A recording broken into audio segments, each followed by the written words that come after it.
today to conduct matters of business. Guide our hearts and our minds in the spirit of fairness, right thought, and speech. Impart your supreme wisdom upon our activities so that our affairs may reach a successful conclusion. Thank you for being our source of guidance tonight. Amen. Amen. Thank you. Maya. I pledge allegiance to the flag of the United States of America and to the republic for which it stands, one nation, under God, indivisible, with liberty and justice for all. Thank you. Great job. And I know it's a school night, but you can stay as long as you want, as long as what your mom and dad say. I took a picture of you, had your mom text me and all that. So thank you. Madam Clerk, a roll, please. Councilmember Gillespie. Well, we know he's I believe he's here. He's Right. listening. This way. Councilmember Lisk. Here. Councilmember Lidle, absent. Councilmember Morales. Here. Councilmember Priolo. Here. Vice Mayor Egbert. Here. Mayor Murphy. Here. Quorum present. Thank you. Next is call to the public. The call to the public is now open. Individuals may speak for 3 minutes, spokespersons for 10. Please note, especially during election season, that advocacy for candidates or ballot measures are prohibited by law. The council cannot discuss matters not on the agenda. However, at the end of call to the public, council members may respond to criticism, request staff to review the issue, or add the topic to a future agenda item. And I have a few here, and we'll begin with Arturo Gabanon.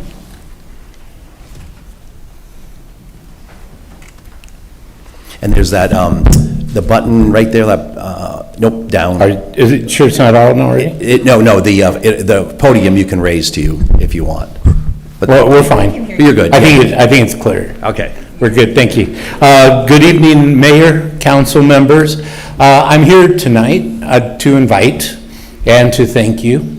On April 2nd, Thursday, Community Water Company is sponsoring an adult water education program.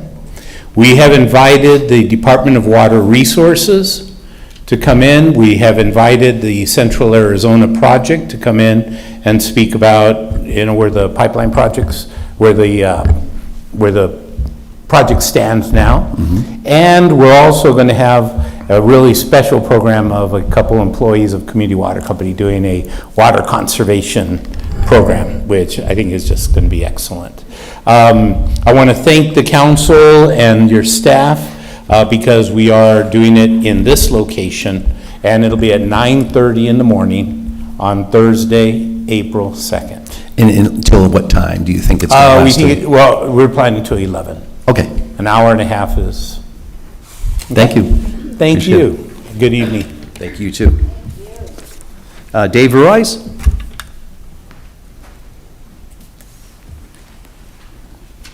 Hello. Hello. Dave Verwise, here representing the Las Colonias Homeowners Association as a volunteer. My wife is the current president.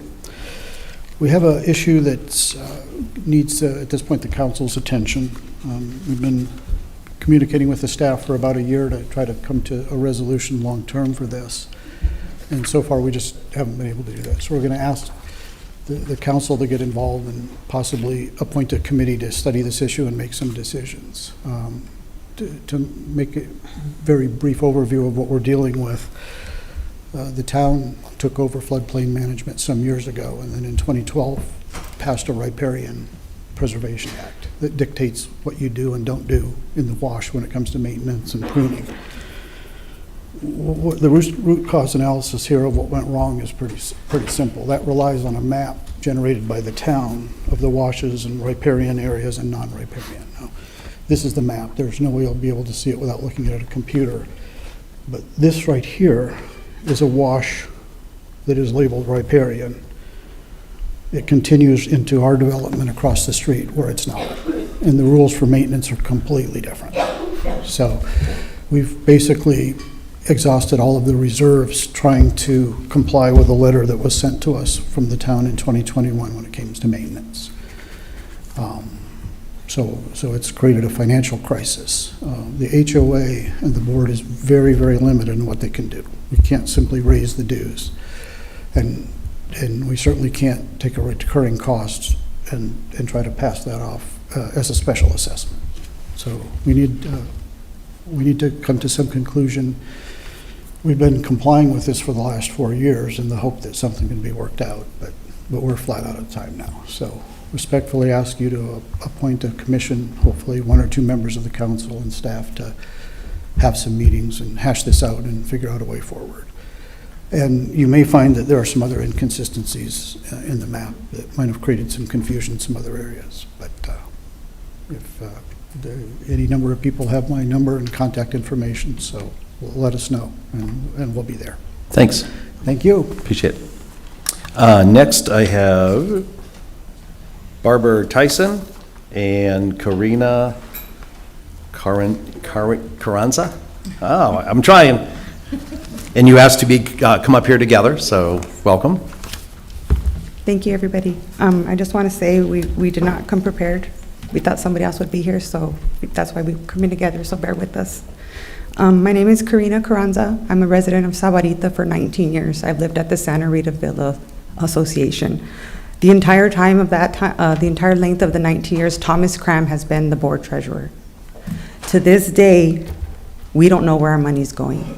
This all started when, in 2022, Tom and ABOA, a construction company, also known as Torian Group, to maintenance our land and facilities. We pay them $1,600 a month. This was in 2022.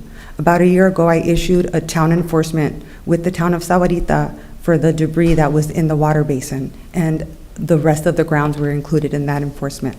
That is still ongoing a year later. There's a deadline of 3/29 in a week. There is no way it'll be complete. We learned that Thomas Cram was dumping the debris behind the cemetery, and we also think that he may have ownership in that cemetery. That property belongs to Kingsgate LLC. Thomas Cram has homes in our neighborhood, homes invested in the construction property. ABOA is currently occupying our clubhouse. They're using our clubhouse address as their business address and installed an illegal mailbox. Our vice president came in to the board and discovered a lot of wrong things. And I know you guys can't do nothing with the HOA, but this is about the town enforcement, the debris, and the corruption within all the developers in our community. We're fed up. We're getting charged for trash. How much per year? For trash with construction debris in the trash. And town of Sahuarita has all the photos. It's been so many that the town of Sahuarita has asked me to send 1 email a week because they are overwhelmed with the residents. So we're here today to ask what the town can do to help. This is very emotional for me. I'm sorry, please take over. Yes, we have asked for ABOA to be removed from our clubhouse, and we've asked also for financial statements from our treasurer, and he refuses to comply. He sends out a generic one, which he gives only to the board, and the numbers never add up. I believe the man is a criminal, and I can't prove it because he won't share information with us. It's been going on a long time. We don't know what to do. So if you guys could help us, if you could just guide us and tell us what our options are. They are getting paid $38,000 a year, ABOA is, to take care of the grounds, take care of the pool, and maintain the clubhouse. They're not doing anything. The gym is so disgusting. It is so dirty. Nobody wants to go in there. It's too dirty. Well, thank you. The health department was actually called last year due to mold in the pool, and it was shut down. And I do want to read another email just to kind of get everybody, because this is a very well put together email. I can read that at least. The service agreement that from ABOA is not a contract, it is a service agreement. And our HOA and ABOA Torian Group charges $1,600 per month. ABOA is listed as the owner from 2021 to 2023 for 28 lots that are currently under construction in the back of our community. This is registered to John Hayden at 271 North Cactus Loop, Green Valley, Arizona. This guy has been in charge of the development of the back of the lots for the last few years. So what I am suspecting, and that maybe there's proof that John and ABOA has been using our HOA as his development office while charging us for it. I have long suspected that both Thomas Cram and John Hayden have been in cahoots with each other, profiting off the development for our community, and both of them have LCs in their names and our backlots. And I do also want to bring to the attention of the board that the president of our board is a real estate agent in the Green Valley area. She addressed our residents on a Nextdoor app, and we have not heard from her. Thank you. Thank you. Thanks for being here. Appreciate it. Yes, well, Mike first, but just, well, go ahead, and then we'll see what we can say and not say during call of the public. Yep. Go ahead. Guide me, John. But I feel these days. Well, why don't we wait till the end of? Yeah, that is the end of call to the That's- public. Okay. Yes. Okay. Okay, go ahead. I feel their distress. Do we have any jurisdiction here? Well, I know that the town code enforcement has been working the dumping or the property maintenance Debris. issue. And that is sort of the extent of the town's authority on this issue. The alleged mismanagement of the HOA or any other issues, alleged fraud, and I heard some other things, would really a civil matter between the homeowners and the HOA management company or the HOA. If there's truly fraudulent, criminal fraudulent activity going on, I'm thinking, they could bring it to law enforcement. Technically, maybe that's already a PD, but that would, but the Attorney General's office may also be a resource for something like that if if you're alleging sort of criminal fraud going on. Right. Civil fraud or other types of disputes that would really be a civil matter between the homeowners and the management company. Right. Shane? Yeah, I was thinking the same thing. I know that we're doing what we can on the code enforcement side of things, and we all know that that's a process, and there's steps as that thing evolves and escalates. But that said, I don't know if the residents have come together. Maybe they can draft a collective letter to the Attorney General's office and get some more guidance in terms of what their available outlets are on the legal side of things. Right. Who knows? Maybe the Attorney General's office would take that thing up if it was drafted well enough and had some substance behind it. I don't know, but I would suggest maybe looking at that. Okay. Thank you. Yep.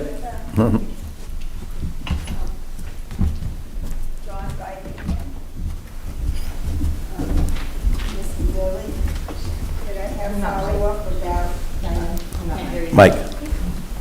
Billy, could I have follow-up on what the town's doing about the code enforcement on the dumping? I don't know if our agenda allows us to go that far. No, afterwards. Yeah. Yeah. I think the staff should be able to email you sort of the case, what's been done, what the case status is. As we've talked about before, code enforcement type cases or code compliance type cases they're actually more complicated in terms of, the process and the prosecution of them than your kind of standard criminal case, because there's just so much more involved in it. But staff should be able to send an email to the whole, send it to the whole council, like what the status report of it is. Yep. I'll have Anna's team draft something up and send it out to you guys. Thank you. Thank you. Appreciate it. And I'll be kind tonight. I thought we were closed, but I did get another call to the public. Sabrina Butler. Since we were still within kind of the guise of call to the public. Apologies to the council. Thank you, Mayor. Thank you, council members. My name is Sabrina Butler. I'm actually the vice president of the HOA for the Santa Rita Vistas. I've only been vice president for like a month, So my time here is actually, there's a letter that just recently went out regarding some improvements needed to make within the city guidelines to not get fined. And so I did want to come to address the committee and the council to really discuss if we can get an extension on the timeline, only because I've recently got there, and we will have to petition for a new contractor. So the issue is our contractor isn't doing the work, so we're getting fined for the work not getting done, and it's really unfortunate. The good news is we have a more active community, so I'm hoping I've been really petitioning for extra meetings, et cetera, so we have a meeting this month on the 28th so that we can kind of discuss a real timeline and kind of hammer a new development on having new contractors, because it just has not been working. So my request to speak was to just address the mayor and the council members for the extension as we kind of restructure our HOA so that we can still align with Sahuarita, because again, we do want a beautiful community. We want to make sure that that's in line. Again, I've been only vice president. I've only been on HOA for just like 2 months, but I've been really doing my best to make sure things have turned a leaf. So my position here is just so people know that I am trying, but I don't have the email that the HO or the city of Sahuarita said. It went to someone else.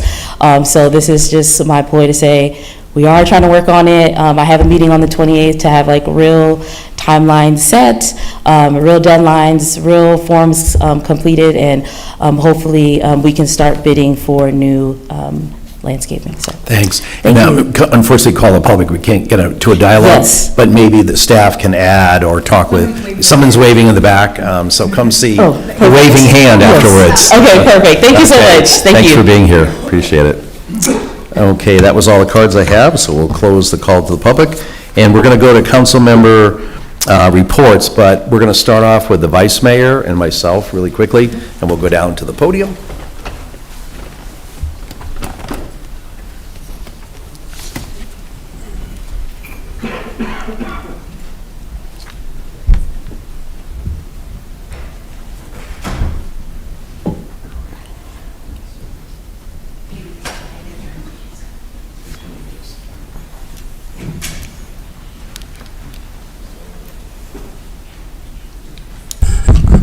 How's that? So we can look at, Liz, do you want to join us up here? This is Liz Bardot. Bardot, right? Did I say it right? Boudreaux. Boudreaux. Okay. I was like, oh, I can't remember. So if you don't know Liz, you should get to know Liz. She's amazing. And the town of Sahuarita has a tradition now of challenge coins, but it's not just handing out the challenge coins, it's the wording behind it. So we're going to give that to the mayor to give to you in just a minute, but I want to read why we give challenge coins and to who. Okay. Challenge coins are a long-standing tradition used to recognize service, commitment, and shared purpose. Originating in the military and adopted by civic organizations, challenge coins are small, symbolic tokens to express gratitude and respect. In the town of Sahuarita, leaders share challenge coins as a personal gesture when someone they interact with has made a meaningful contribution to the town and its community. Coins may be given to residents, volunteers, partners, staff, or visitors whose actions reflect a service, inspire, it's gone in my head, say it. Collaboration. There we go. I was like, what is that word? Okay. And results in a positive impact on Sahuarita. Each coin represents recognition of effort, community values, and commitment, and serves as a lasting reminder that individual contributions help shape Sahuarita's shared success. And Liz has been at the forefront of helping us have a clean Sahuarita. She is a powerhouse for that, but she's also just been a huge supporter of the town and is always here and always helping. So we wanted the mayor and myself to give you a challenge coin. Thank you. Thank you so much.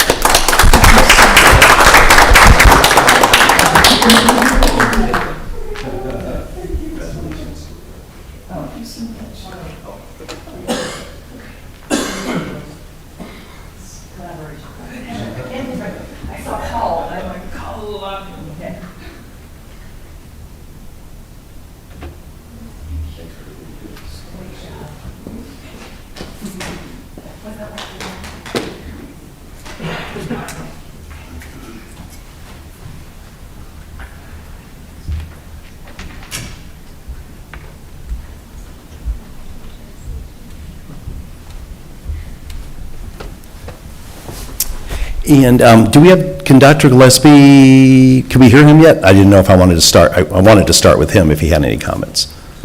Dr. Gillespie, can you hear us? I guess he has no report. We'll go that way. Mr. Mayor, I am communicating via Teams with him. Okay. Yeah, so if he does have something he wants, he can type it in and we can read it for him if that's the Sounds case. good. Diane, anything to report on? Yes. Okay. Talk about a segue. So, at a previous council member, the council supported the idea of a Keep Sahuarita Beautification Coalition.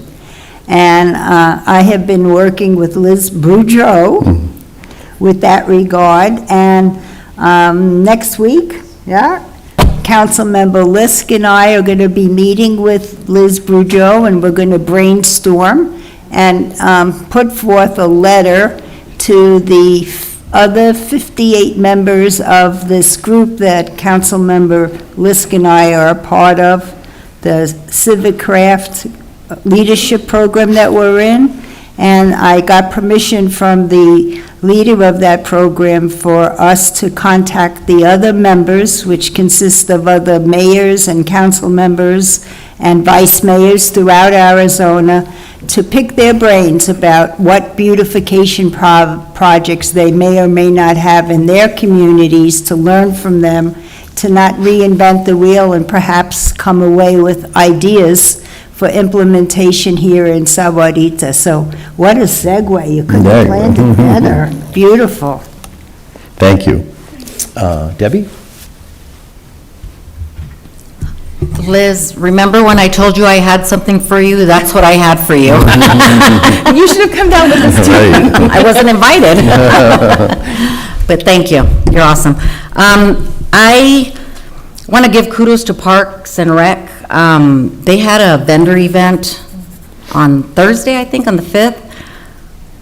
What a success that was. They had, the clerk's office was there, Victor's office was there, they had the fire department was there, the health department was there, kind of to educate the public on any of our events, on how to get business licenses, how to get permits, the steps that they need to take, fees, and it was very, very informational. I just want to say kudos to Parks and Rec for doing that. Great.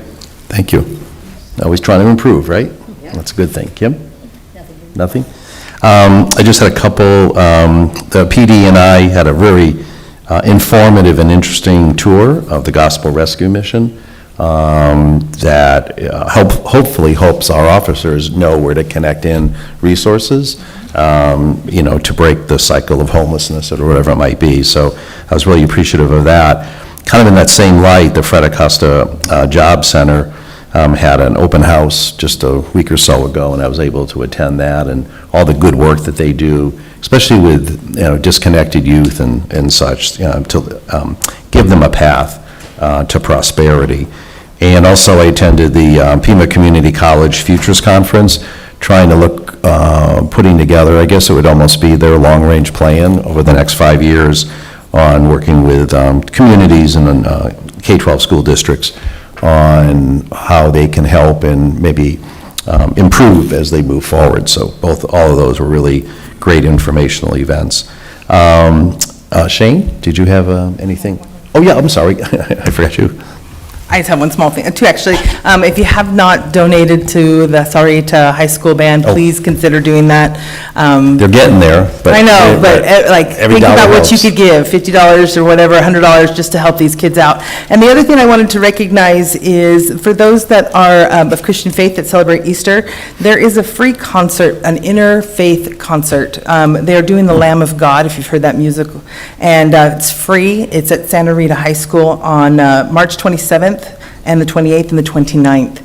And there's significant amount of residents from our community that are participating in that. And so it's a wonderful event to start out your Easter holiday if you celebrate. And that was Santa Rita High School, you said? Let me make sure, Santa Rita. Santa Rita High School, okay. Yes, and if you just search Lamb of God Tucson, you'll get it. Get it. Okay, thanks. Shane, any quick updates? Yes, Mr. Council, Mr. Mayor, members of the council. I know that, I think AC presented on the fact that, once again, we're a recipient of the GFOA's Distinguished Budget Presentation Award. I wanted to let you know that we got a letter from the Government Finance Officers Association with yet another medallion to add to the plaque. And I wanted to take the opportunity to express gratitude to our finance team led by our only AC Mariotti, our finance director. They do a great job in putting this budget together every year. We're lining up to do it once again with the upcoming budget and looking forward to that process with you. So again, a shout out to our finance team for the work that they do.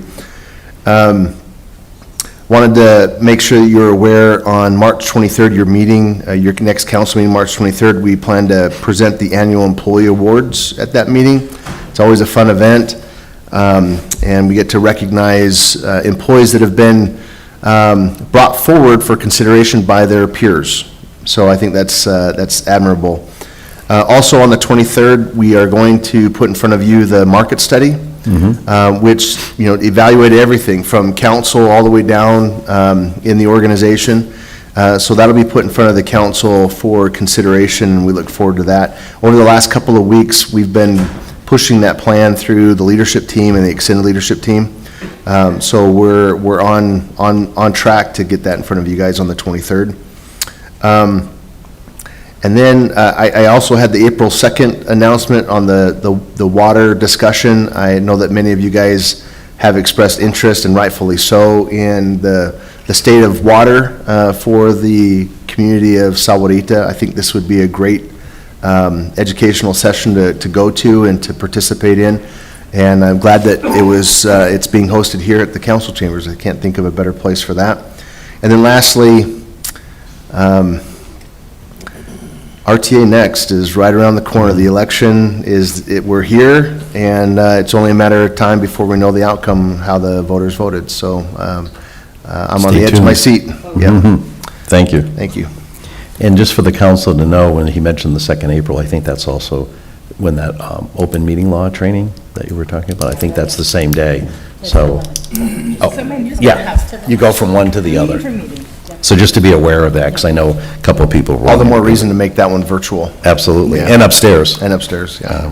On there. And as Shane said, our next meeting is March 23rd.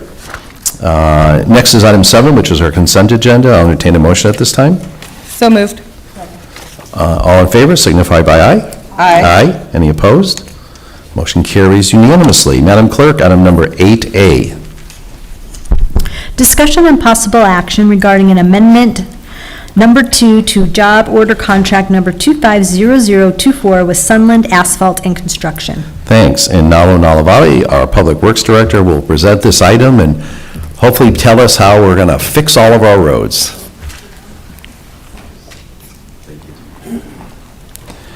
And I'm assuming that Sunland Asphalt will be part of that solution. Good evening, Mr. Mayor, members of the council. Thank you very much for letting me present.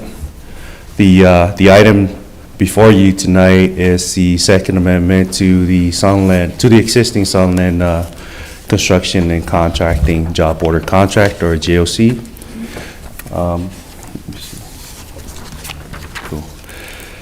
Before I get into the staff's recommendation, I would like to give a quick refresher on what a JOC is, or a job order contract, how it works, and why we use it here in the town.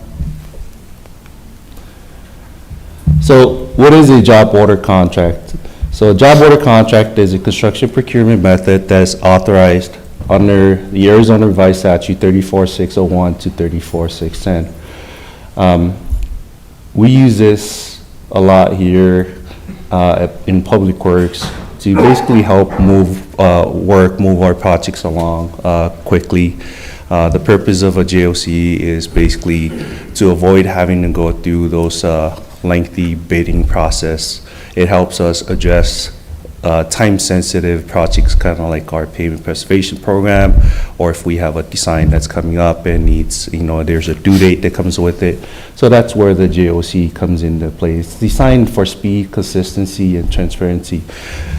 The JOC allows us to basically use one contract to issue multiple or many different job orders on that contract. So compared to a design bid build, construction manager at risk, design build, a JOC is a tool that we use for smaller projects that occurs often or very frequently, and then that are also time sensitive.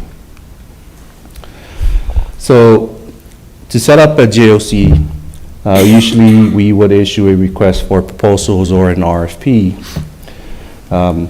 That RFP goes out to the contractors, which they submit their qualifications, experience, and their pricing approach to that JOC services that we're requesting proposals on. The evaluation of those proposals are not based on the low bid, we're actually looking at the qualifications. So our goal here is to basically build a list of reliable pre-vetted contractors that we can partner with on the numerous job orders that we have. A good example of it will be our payment preservation.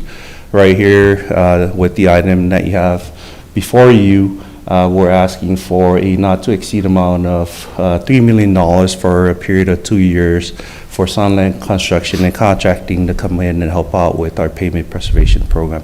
We already have started our payment preservation program for this year, and we've partnered with them. Hence the reason I'm here asking for additional capacity in the contract that we have right now with Sunland Contract. So selecting contractors, multiple contractors may be awarded to create our JOC list. Awards are based on capability, past performance, and capacity. And then having more than one contractor, it gives us options, and then also keeps the job order process competitive. The more contractors we have, the competitive the pricings we get from their proposals. So this is, keep in mind that a contract does not guarantee work. So even if we were to have a contract, let's say with the contractor for $1.5 million or whatever the amount is, that contract might never, we may never end up using that contract because the contractor that we would select for a job order or job orders, they're the best suit or the best fit for those jobs that we're needing to get work done on. So each job order, it depends on the contractor's fit for the work that needs to be done, the project timing, the contractor availability, the different skills or specialized skills that's needed to complete the work, the workload and schedule alignment. The JOC actually allows us to basically pick the right contractor for each job order, so best fit for each job. So it's basically a pre-approval, but not necessarily a guarantee. That is correct, of Mayor. future work. That is correct. So once we have the list of job order contractors established, and then we have a project that needs moving forward, we would develop a scope of work to go with that project. That scope of work gets sent out to the pre-vetted list of contractors that we have on our JOC. They provide us a cost proposal based on what we have in place with them. And then after the evaluation process, a two things would happen. Either we issue a single purchase order to a single contractor for that scope of work, or purchase orders to multiple contractors for different portions of that scope of work. So a good thing to keep in mind is that each job order sent alone, it must be approved individually. So in short, JOC is a good tool that we use for jobs that, or it helps out with our maintenance project program and for smaller programs that we have. We actually use it along with our other procurement methods, and it's nice to be able to have that list so that way, we're not wasting our time. We're putting a lot of time into going out and looking for other contractors every time we need, to do a project. So with that overview, I'd like to turn back to the item before you and the staff recommendation. Staff is recommending your approval of the item. And with that, I'll be more than happy to answer any questions that you may have. Thanks. I didn't really have one on the JOC itself, but where can we go or anybody go to know where the next roads are, where the next rollout will be, whether it's crack sealing or fog sealing or mill and overlay? Is there some place, because I get asked a lot of when's this neighborhood or this collector road or this intersection going to be done? It's an excellent question, Mayor. We're actually working right now on our 5-year payment. We're updating now 5-year payment preservation program. We're looking for presenting that to Mayor and Council at our budget retreat coming up April. Great. So it's Carlos and our GIS team are working hard on it, and you'll be very happy to know that we're looking at our new philosophy right now with our payment preservation program is to use it. We're trying to use our public dollars accordingly and properly. So we're looking at keeping up with our new roads and then maintaining our older roads. And then once we get those older roads get to a point where we need to go in there and mill and overlay, it will help us, continue keeping that lifespan for those roads in OCI or overall condition index high. No, thanks. And I've been through multiple presentations on the cost, if you can do crack seal and then fog seal. It's pennies today to save dollars in the future. That is correct. From mill and overlay. So I'll be excited, to see that. We're very excited for it too, Mayor. So yeah, I was driving around not too long ago, and it was when the flags were out, or 244 flags, and I'm driving down, and the pre-emergent was sprayed in the medians, and the new turn signal was here, and I'm like, now we just need crack sealing, and then, my job is done. Mayor, we didn't like it. We took it to heart when one of our residents was comparing our roads to the City of Tucson roads. We're looking forward to, making sure to keep up with our pavement maintenance. So that's one thing that we take pride on, and we're proud of our community. We want to make sure that we keep it the way it is. Yep, thank you. Appreciate that very much. I want to, talk about pride in the community. I should have brought this up earlier, but SafeWise just named us the 5th safest community in Arizona.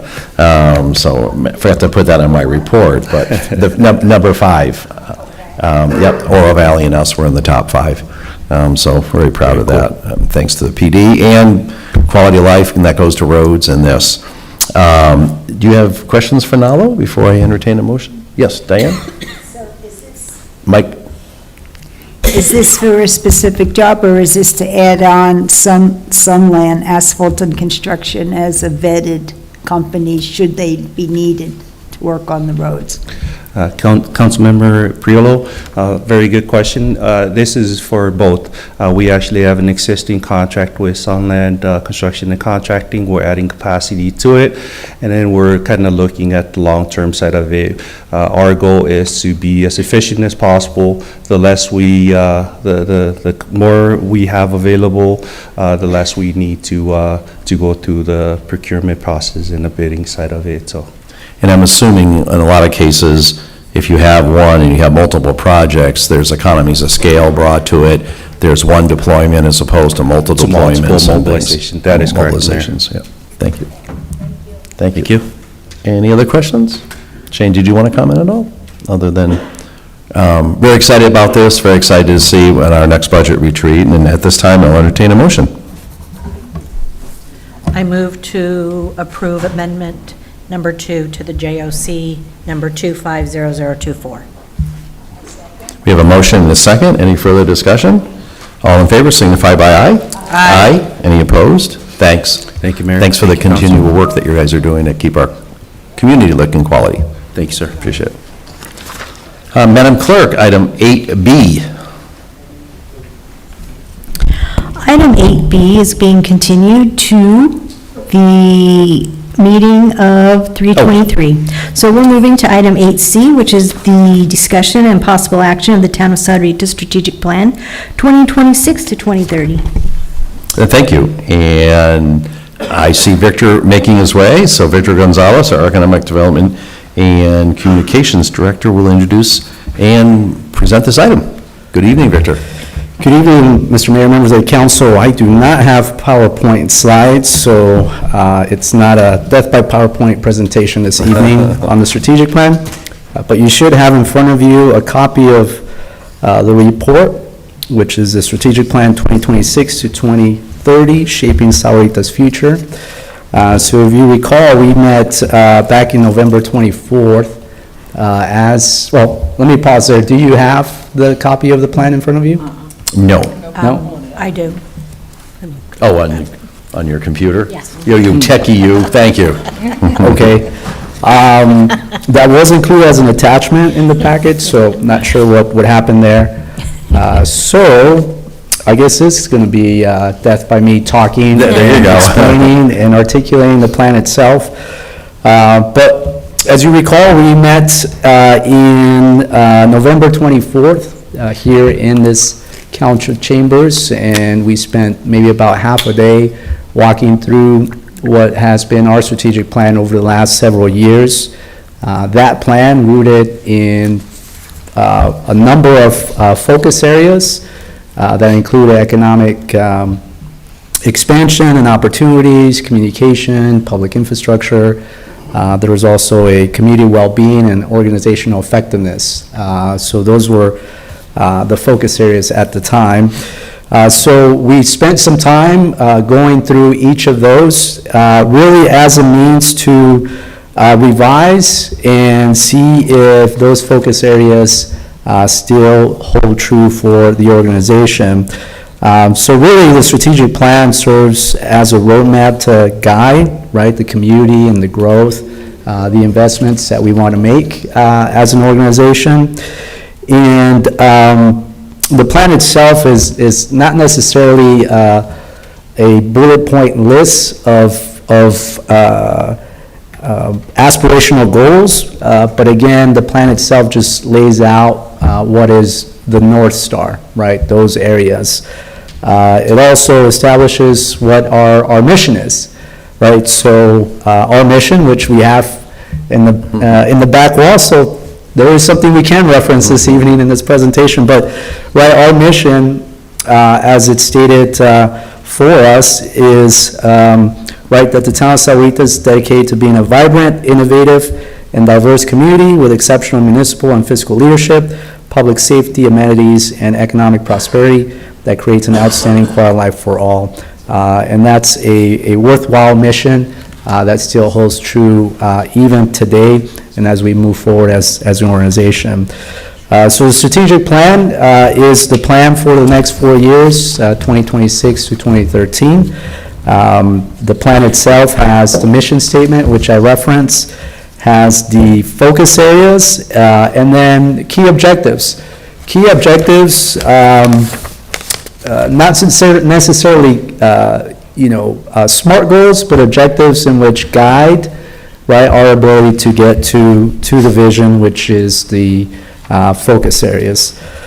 So these focus areas are first and foremost economic expansion and placemaking. So this focus area is focused on strategic public and private investment in targeted areas that drives economic prosperity and growth. How we get there, right, those are the objectives, and year over year, that is going to vary what the day-to-day looks like for us to be able to achieve the objectives, and then the objectives, the means and the building block for us to achieve, the focus area and that aspirational definition of that. But here are some key objectives that were defined as a collective group back in November for this focus area. The first one is develop and market commercial and employment sites. So again, the ability for us to bring in industry is to market the community, market the commercial and employment sites, whether that's land, whether that's existing building and real estate, and all that as a means for to bring in investment, which generates jobs, wages, and ultimately increases our tax base as a community. A second objective is to streamline development, review processes to improve predictability, and reduce barriers to investment. So a big part of that we have in assuring that we have investment in economic development is the process of permitting projects. And although we are governed by certain statutes and regulations and building codes and processes, we are always looking at how we can be even more efficient in that process. And so that objective just calls that for us to keep in mind. I won't go through the rest of the objectives, but just wanted to share a couple in the economic expansion and placemaking. The second focus area is the outreach and communications. And so this is really, the way that's defined, it creates ways for town council and staff to communicate and create effective partnership and engage with residents and businesses, fostering a greater perception of transparency while creating ways to enhance community and bring various neighborhoods together. Essentially, our ability to communicate, our ability to be transparent enhances our residents' trust in local government, but also there's so much good being done as an organization, so much good that's happening in the community, and so we should be focusing on how we communicate to our residents all the good that's happening. We communicate what happens in this council chambers by way of town council business, but also how we conduct outreach. And I see outreach really as a two-way engagement with residents. We currently have the resident survey that's out now, and so we're pushing that through social media. Postcards will be mailed out to residents this week, and so they should receive that by the end of the week, early next week, where they'll have the QR code and they'll be able to access that survey.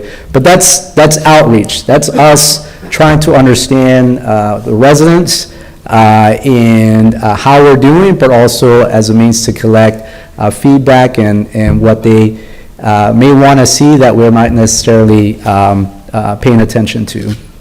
And so a couple of the objectives in the outreach and communication. First is to expand opportunities for residents to participate in town decision making through routine digital and in-person engagement. Town council meetings is an opportunity to engage, as well as citizen surveys, as I mentioned. And then one of the parts that we are going to look forward to doing more so is one of the objectives that calls out strengthening volunteer committees through improved training, recruitment, and clarify roles. And this is really how we as an organization could develop more of this type of activities, whether it's staff volunteering in the community through a number of nonprofit organizations, or maybe us as an organization taking on the reins and bringing in residents groups to help us with, whether it's beautification or other initiatives that we may have as a town. Moving on to the third focus area, and that's infrastructure and facilities. This focus area is defined as building and maintaining public infrastructure, all things roads, parks, facilities that serve the basic needs of our community and bring various neighborhoods together. We take great pride, as you all know, and as we've sat around, whether in the retreats during this process or during budget retreats, but certainly the common theme in those retreats is our roads, our parks, our facilities. How do we maintain the quality of our roads? How do we enhance our parks? And so rightly so, having infrastructure and facilities as a focus area is important. And so a number of objectives in this focus area is exactly that. It's number one, maintain, expand, modernize transportation systems, utilities, right? All things that connect our community, that help move residents from point A to point B, but also our ability to deliver services to our residents, whether that's wastewater, solid waste, or working through our partners on the utility side to deliver those services. And then ultimately, one other objective is to prioritize and strengthen the planning and management of town-owned assets, and that's just looking ahead. How do we take what we have, whether it's assets such as our roads, but also facilities, and plan for the future to be able to support that growth. The other focus area, community well-being, and that speaks to enhancing the quality of life in our community through services and amenities. This is really a reflection of who we are as an organization and as a community. It's through partnership, connecting with a number of agencies that are in our community. And so this focus area really reflects our attention to not only us as a government body and providing the basic services, but also through our partnership with organizations, how we invest in the community well-being. And so a number of objectives are listed there, one of which has to do with maintaining staffing levels. If we can be staffed appropriately, then we're in a better position to deliver the services to a growing population. When we start to look at providing inclusive, accessible recreation, culture, and community programs, that just speaks to the resident population and acknowledging that there's diversity within that population in a number of ways. And so looking at how, as we plan in our facilities, it provides that accessibility, but also, as a reflection of who we are as a community and its diversity. And then finally, one of the objectives, number 5, is continuously enhance the quality of life by ensuring community programs and are financially, geographically, and programmatically accessible. That speaks to, it's kind of self-stated there in terms of the programs and activities that we want to provide, also is representative of our community, and that we're able to do so in a way that in which we're good stewards. And then finally, the last focus area for your strategic plan, it's high-performance organization, equally as important as the other focus areas, and this is really about looking internally at our organization and ensuring that we are performing to the best of our ability, that we're being efficient. And so I really like how this is defined, because it really speaks to cultivating a service-first culture. So as employees, as elected officials, I believe that we're called to be servants of what we've been asked to steward. And so if we take a service-first culture, then we are being good stewards of what we've been given, and so, right, that culture is embedded, and then as we look to recruit, as we look to grow the organization by establishing this culture and this model, right, we can bring in employees and candidates that could help us become this highly performing organization. A number of objectives listed in this focus area has to do with operational, right? So ensuring that our systems are modernized, that we have the technology and the equipment that allows us to be efficient and be much more productive and provide that level of service. When it comes to fiscal planning, operational efficiency, that just speaks to being extremely mindful that we need to be good stewards, and so we need to be fiscally responsible and plan accordingly. And then ultimately, right, number 5 and key objectives for this focus area is that we enhance internal and external customer service.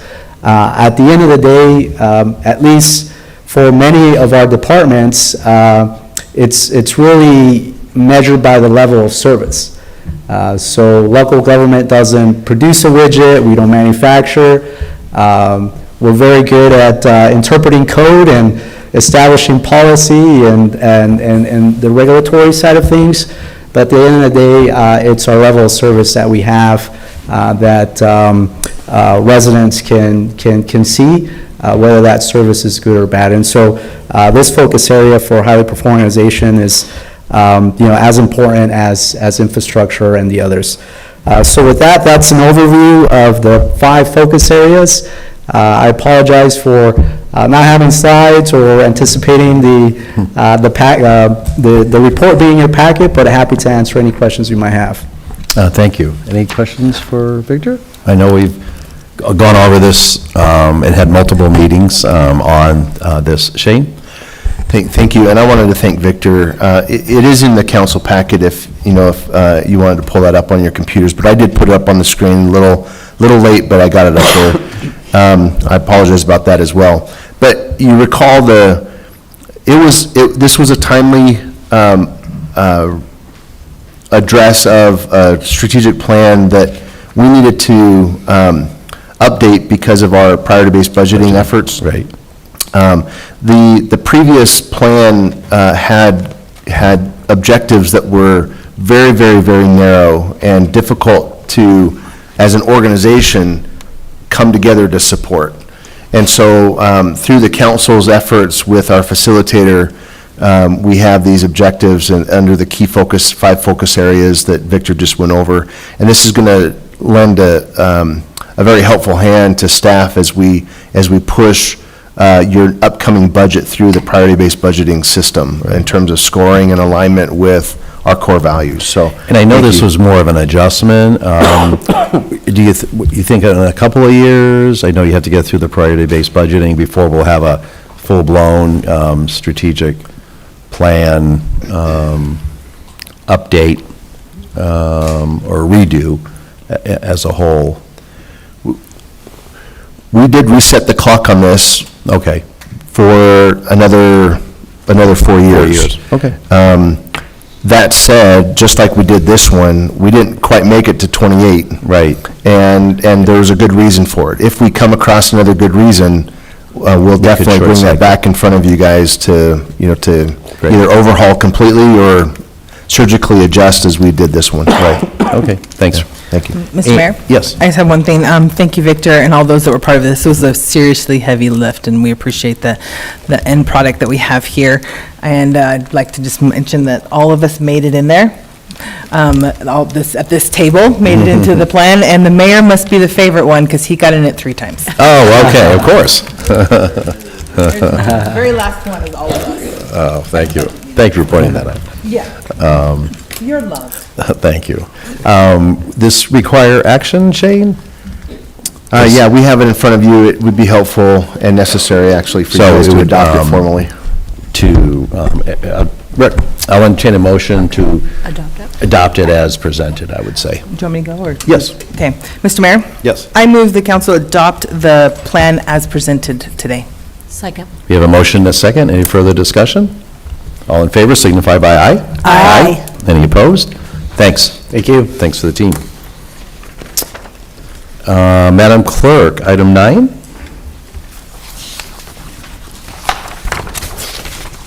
Or 9A, I guess, to be specific.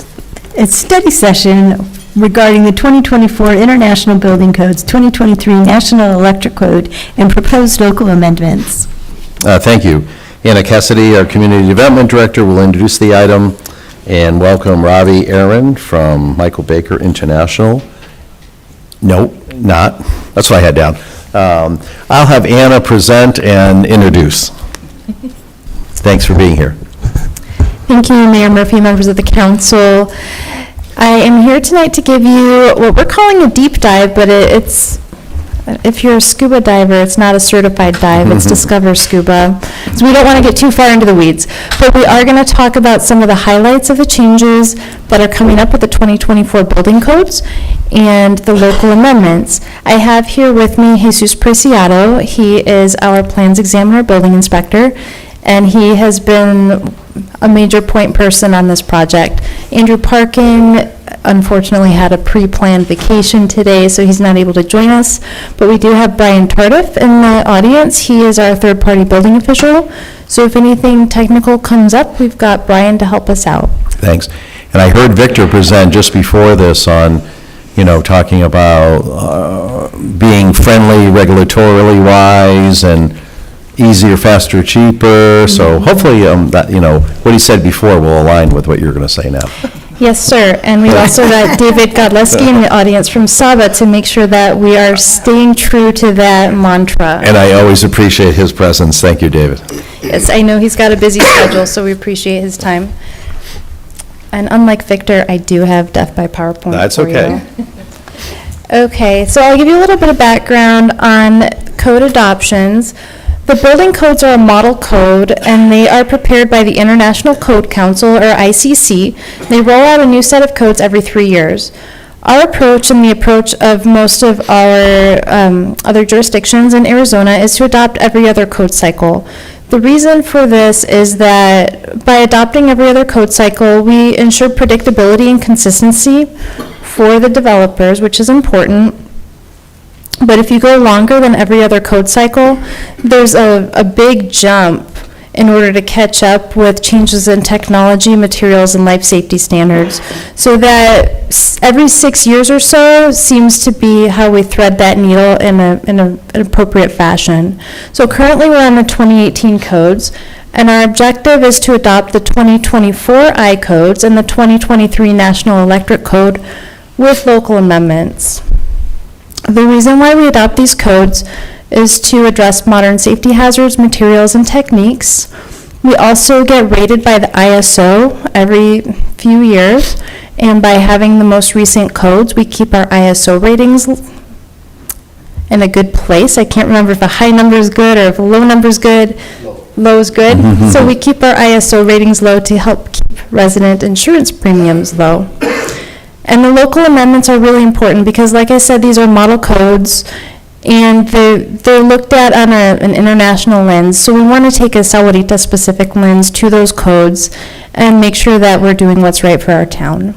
A lot of what you'll see in our local amendments is administrative or clarifications, so where we're renumbering sections, clarifying definitions. So what looks like a long list, a lot of it is really just clarifications.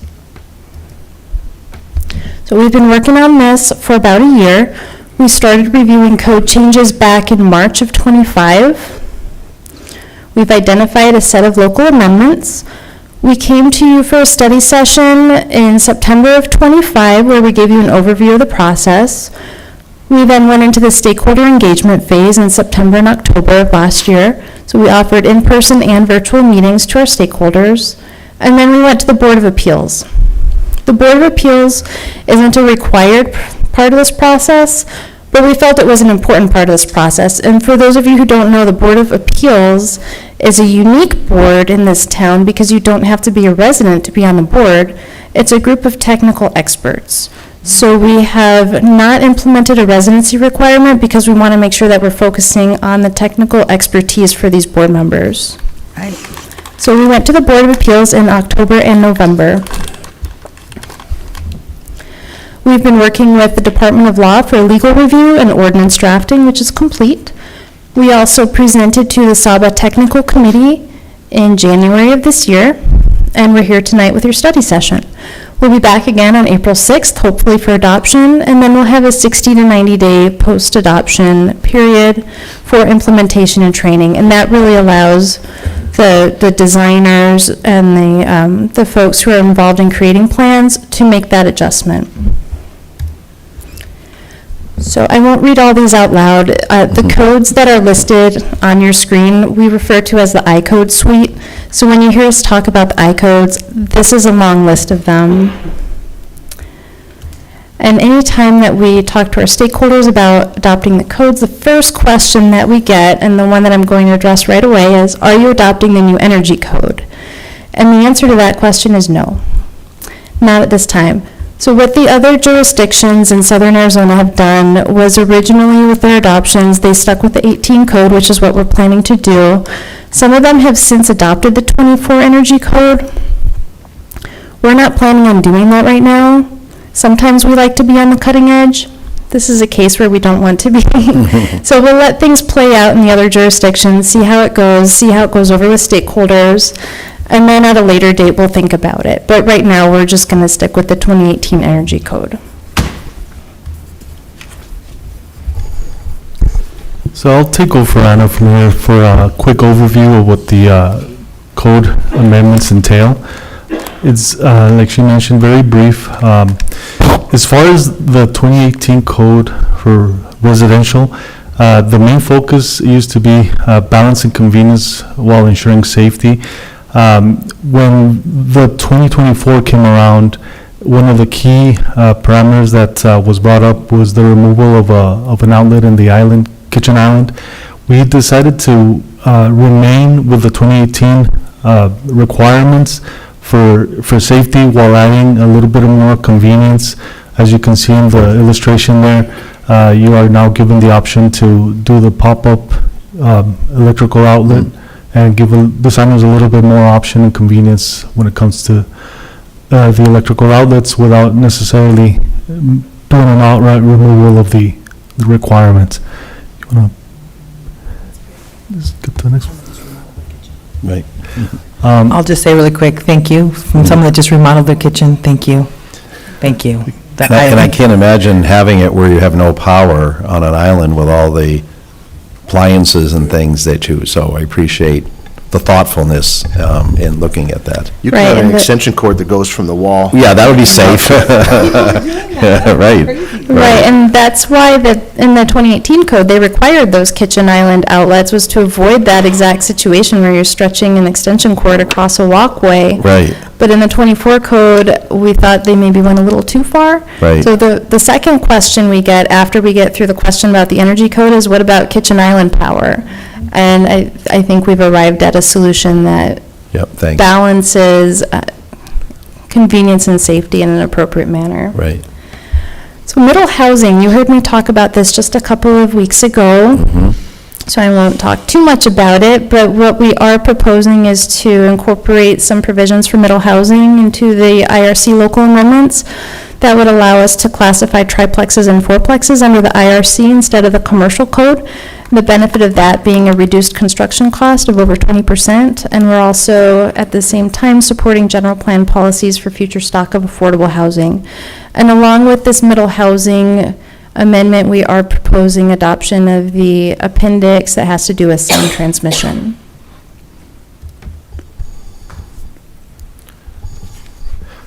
One of the key amendments we also decided to focus on was the wind design criteria being adjusted back to 105. The 2018 code had two differing wind speeds, which was causing issues with designers and need additional clarification. So we went ahead and did the original alignments and bumped it down to 105 so that we would remain consistent. In addition to that, we also opted to adopt the Appendix BK, which allows for copper construction, and Appendix BM, which allows for a 3D printed construction. Copper construction is an option that is provided for eco-friendly options that designers can go through, and 3D printed construction is in the lens for the future. You know, the contractors are going to have the availability to use printing machinery to create their homes. As far as the IBC, the bulk of it was mainly renumbering of sections, which is common when switching from different renditions of the code, and most of it is alignment with the Santa Rita Fire District and their IFC already adopted codes. I'll talk a little bit about the IFC, and one of the things that's different since the last time we adopted codes is that with the 2018 codes, we had the two different fire service providers in the towns. We had Rural Metro and we had Green Valley Fire, each of which had their own fire code, and then the town had our own fire code. So we had 3 different fire codes at play. And now with Santa Rita Fire, we have the single service provider, we have an IGA with Santa Rita Fire, and a strong collaborative relationship. So what we did when we approached the IFC was we had several meetings with personnel from Santa Rita Fire, very productive, very good conversations, and we went through the fire code that they had adopted at the Santa Rita Fire District, and we talked through the amendments that we were looking at, and we were really looking for agreement between our 2 fire codes, and we found it through conversation, lots of good talks about intent. We really didn't have a lot of differences that were substantive. Most of it was having to do with wording and clarity. So we did arrive at a fire code that we both liked, and Santa Rita Fire is actually making changes to theirs based on the conversation, because it is that kind of a partnership. So we're really excited about that. One of the things that I thought was a highlight in the IFC for the development community was that the fire code has some requirements for secondary access to subdivisions, and it does have an exception that's listed. It's a little bit vague, but it talks about the fire marshal allowing exceptions to secondary access if there's the possibility of a future connection. But it doesn't give the fire marshal much guidance as to when it's appropriate to grant that exception or not.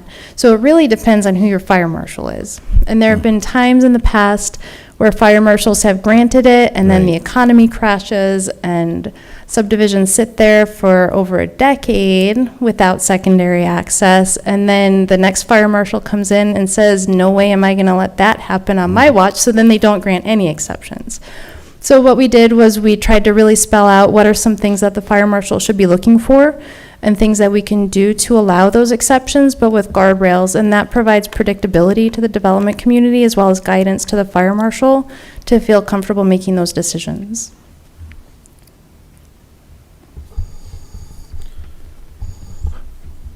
Part of the host suites is also the IMC, which kind of aligns with the rest of the suite of codes, where most of the changes were renumbering and fixing of definitions, and all in an effort for consistency and regional alignment.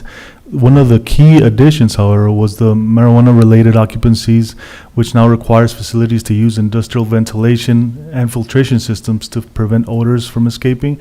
And we kind of did this in trying to get ahead of the issue with marijuana-related occupancies, and have something in play for when that starts happening, if at all, in the town. The fuel and gas code, there were luckily no significant changes, so we were able to adopt as is. The International Plumbing Code, again, renumbering of sections for clarity of definitions and regional alignment, as well as the International Pool and Spa Code. With the addition of the alignment of statutes.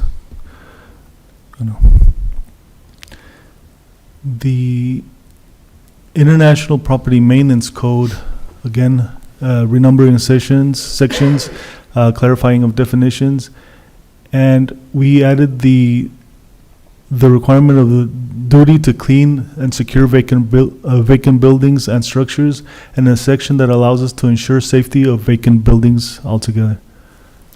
Anna, would this be the one when we had a couple comments earlier in the night that would have some teeth in it for the issue that was addressed to us? Was this the area that it would fall under?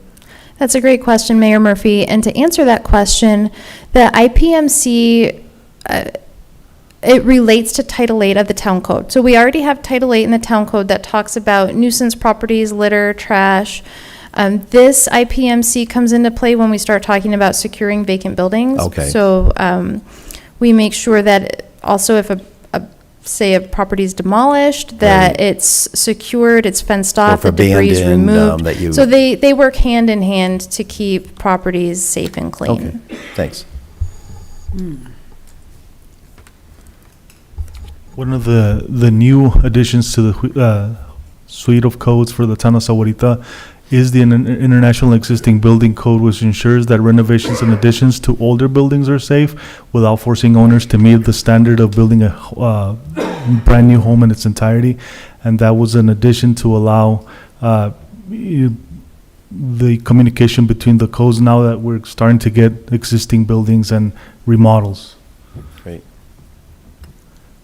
And lastly would be the renumbering and redefinition of the NEC for clarification. The NEC in its entirety, there's not much changes to that aside from the renumbering, so we're adopting as is.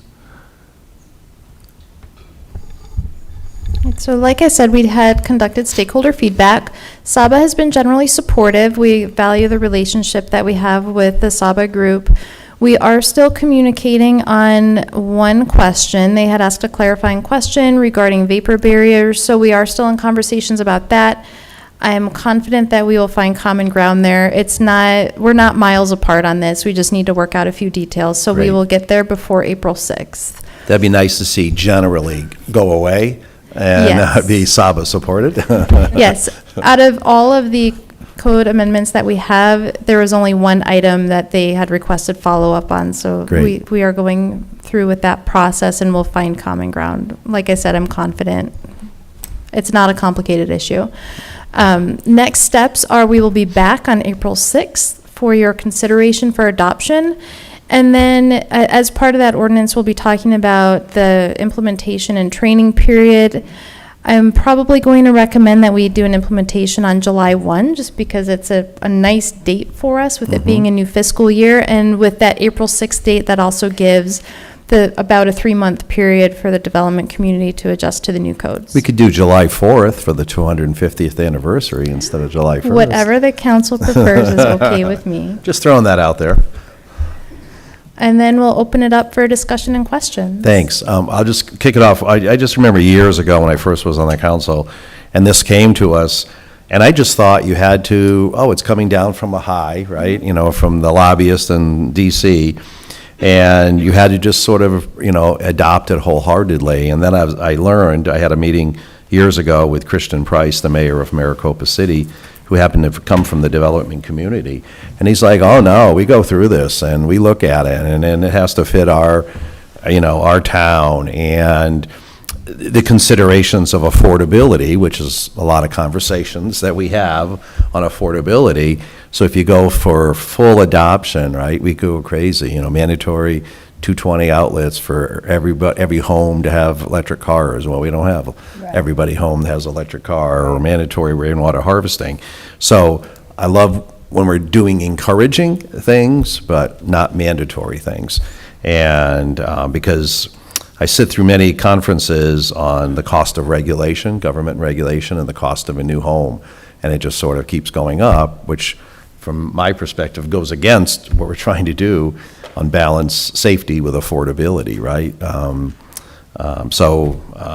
I learned over the years that, I appreciate the stewardship, and actually, I like to be first and fastest in most things, but when it comes to these kinds of things, when you're adopting, having others go first, and you find out, whoa, that, there was an intent, but the way it was written isn't positive necessarily. So, watching some before us, before we go wholesale on some of these adoptions I think is beneficial. So I know staff knows kind of our mindset. So I really appreciate the willingness to obviously work with groups like SABA and MPA to try to make us, affordable and safe at the same time. But a lot of cost of the new home is in government regulation, right, and all those types of things. So any other thoughts? 'Cause this is the study session, kind of the last opportunity to kind of weigh in. Diane?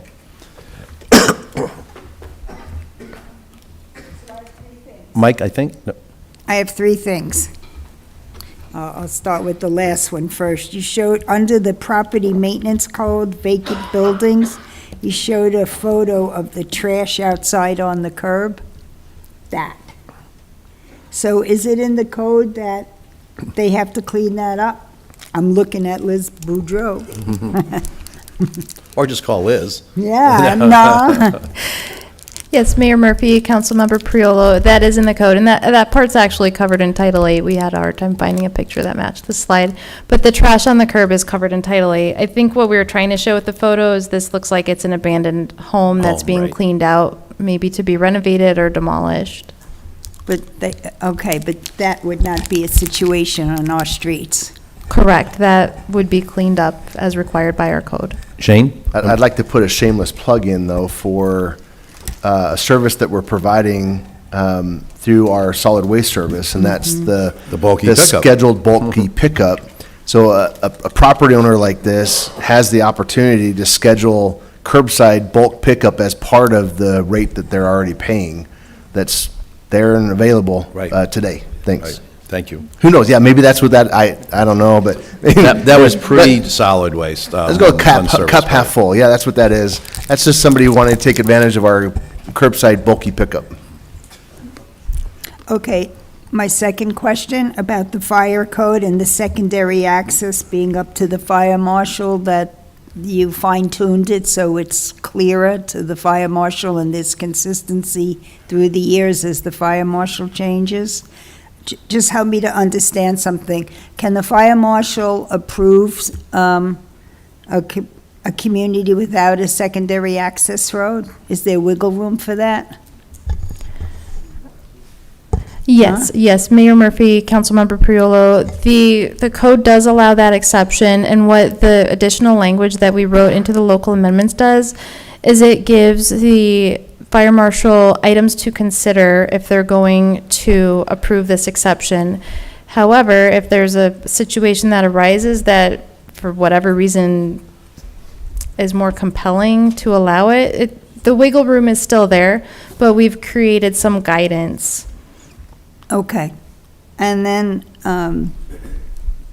the last one has to do with energy conservation.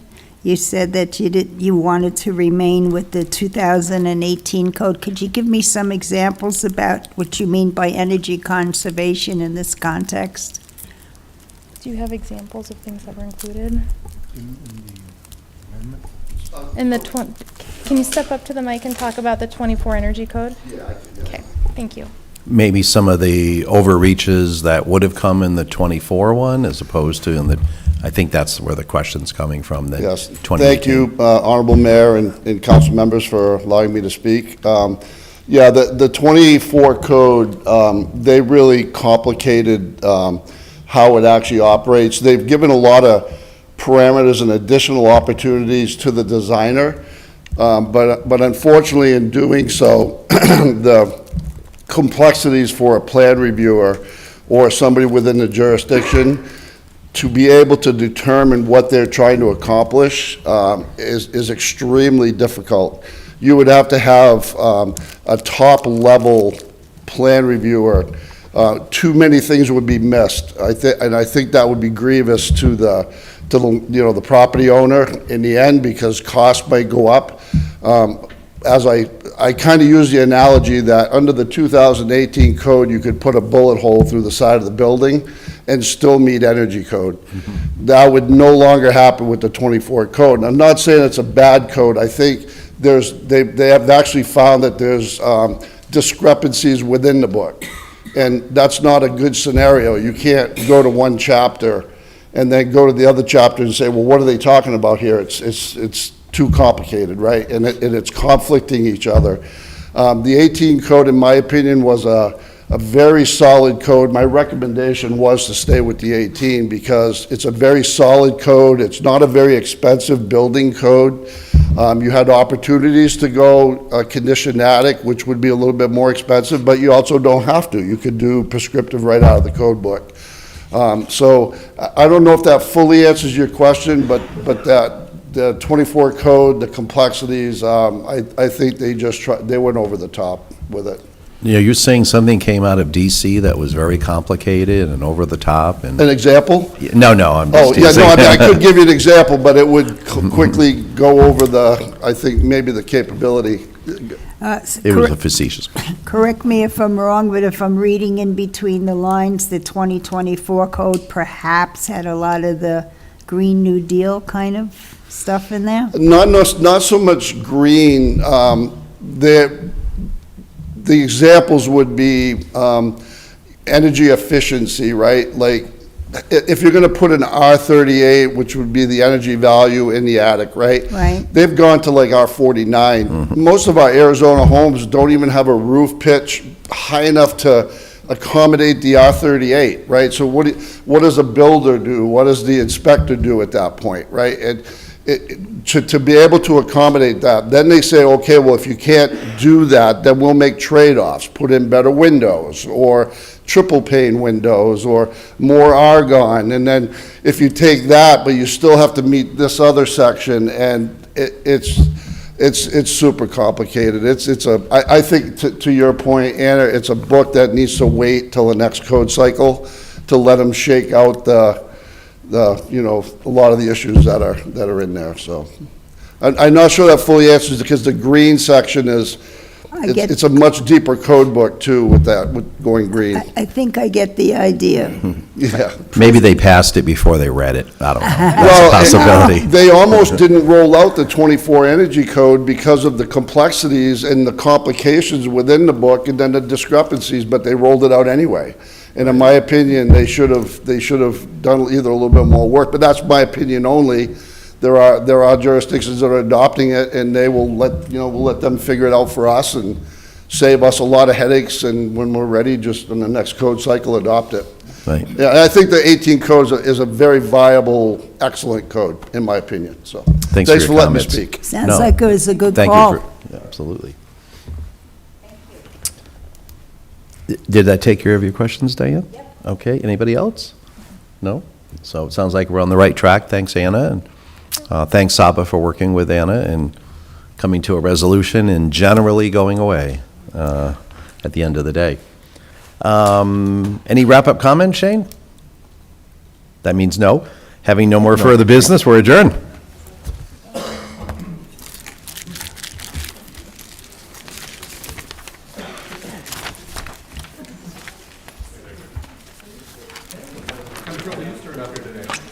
And I'm going to keep working for